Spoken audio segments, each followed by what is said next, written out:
2 நாளாகமம் 5ஆம் அதிகாரம், 6ஆம் அதிகாரம், 7ஆம் அதிகாரம் இந்த 3 அதிகாரங்களுக்குள்ள ஒரு சம்பவம் நடக்குது. என்ன அப்படின்னா, ஜனங்கள் சாலமோனை தேடி வர்றாங்க. எப்போ வர்றாங்கன்னா, 7ஆம் மாதத்து பண்டிகை நாட்கள். அதாவது 7வது மாதத்தில் தான் 3 பண்டிகைகளை இஸ்ரவேலர்கள் கொண்டாடுகிறது வழக்கம்.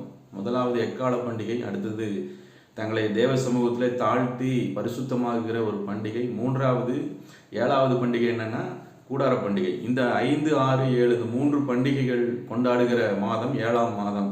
இந்த 7ஆம் மாதத்து பண்டிகை நாட்களில் சாலமோனை தேடி வர்றாங்க. 2 நாளாகமம் 5ஆம் அதிகாரத்தில் இந்த காரியம் நடக்குது. அப்போ இந்த எதுக்காக வர்றாங்கன்னு பார்த்தீங்கன்னா, சாலமோன் கர்த்தருக்காக ஒரு ஆலயத்தை கட்டியிருக்கிறான். அந்த ஆலயத்தை பிரதிஷ்டை பண்ணுகிறதற்கு ஜனங்கள் சாலமோன் இடத்துல கூடி வந்தார்கள். இந்த இடத்துல பார்த்தீங்கன்னா பண்டிகை இருக்குது, விருந்து, பலி, சந்தோஷம், அந்த கொண்டாட செலிப்ரேஷன் இருக்குது, ஜெபம் நடக்குது, சாலமோன் ஜெபிக்கிறான், ஆசாரிகள் ஊழியம் செய்கிறாங்க, ஆலயம் பிரதிஷ்டை பண்ணப்படுகிறது. இப்படி எல்லாமே நல்ல விதமாக நடக்குது.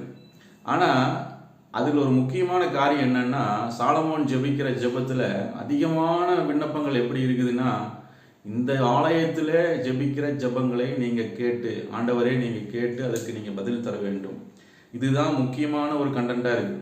எந்த ஒரு சூழ்நிலையில், விழுந்து போன சூழ்நிலையில், எதிரிகளுக்கு விரோதமாக போகும்போது, எதிரிகளால் நெருக்கப்படும் போது, பஞ்சம், கொள்ளை நோய் வரும்போது, வியாதி வரும்போது, இந்த நாங்கள் இங்கே ஜெபிச்சோம்னா நீங்கள் அதுக்கு கேட்டு நீங்கள் பதில் தரணும் அப்படிங்கிறது தான் ரொம்ப பெரிய ஒரு விண்ணப்பமாக சாலமோன் அங்கே வைக்கிறான்.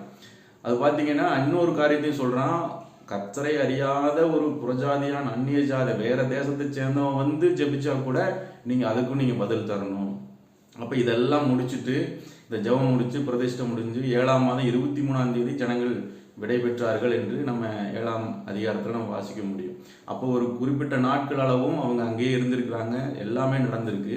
அதுக்கப்புறமா 7ஆம் அதிகாரத்தில் ஆண்டவர் அதுக்கு பதில் தருகிறார். என்னன்னா, நான் இந்த ஜெபத்து இங்கே செய்கிற எல்லா ஜெபத்துக்கும் என்னுடைய கண்கள் திறந்தவைகளாக, என்னுடைய செவிகள் கவனிக்கிறவர்களாக இருக்கும், என்னுடைய கண்களும் இருதையும் என்னாலும் இந்த ஆலயத்தில் இருக்கும்னு சொல்லி அதுக்கு பதில் தருகிறதை நம்ம பார்க்குறோம். இப்போ நம்முடைய வாழ்க்கையில் நம்ம எடுத்துக்கிட்டோம்னா, நம்ம வாழ்க்கையில் பண்டிகை நடக்குது, விருந்து கொண்டாடல் இருக்குது, செலிப்ரேஷன் இருக்குது, ஜெபம் இருக்குது, ஊழியம் இருக்குது, எல்லா காரியங்களும் இருக்குது.